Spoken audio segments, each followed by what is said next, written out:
andro maromaro kosa sisa dia higadona ny fetin'ny krismasy sy ny fetin'ny farantaona. Maro ireo orinasa amin'izao fotoana izao no mikarakara hetsika fa indrindra manome tolotra sy manome fahafa-po ho an'ireo mpanjifany sy ny mankafy azy. Tahaka izany ny vondrona tara, hanolotra mari-pankasitrahana sy fanomezana ireo faniny amin'ny THB.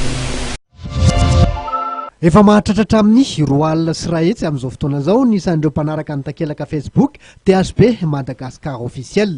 Amin'izao faran'ny taona izao dia nanapa-kevitra ny hanolotra mari-pankasitrahana sy fanomezana ireo fanina tena mavitrika ny THB. Nitolorana aloha karaka izany ireo rono songadina tamin'ilay faninanana hira THB atsoina hoe THB cover contest 17 ka nahazo sakafo sy zava-pisotro maimaimpona ho an'olona valo mitetina 4 alina sy 9 ariary ny voalohany, raha toa ka tapakila fiantsenana any amin'ny Jimboscor mitetina 5 alina sy 3 ariary sy pack goodies ary kajô THB iray avy ny faharoa. Tamin'lalao THB cover contest aloha dia ampolo maro nandray anjara, nefa kosa tsy maintsy safidy ny mpitsara izay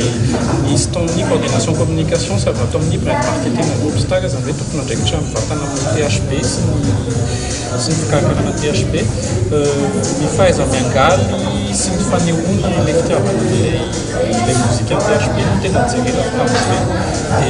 dia izay no safidiny tena mibana aloha izany tamin'ireo mpitsara hoe entina ataontsika miraisa amin'ny ao anatin'izay kolotsaina fampizaran'izay hatrany dia nomeny THB loka ihany koa ny olona faharoa alina sy iray hetsy nametraka j'aime ao anatin'ny takelaka Facebookny ka nahazo THB enina kajô sy goodies ihany koa. Etsin-dany izany nitolorana THB ray kajô sy pakina goodies tsirairay avy ihany ireo olona misy 10 mavitrika indrindra amin'ny takelaka THB Madagasikara officiel.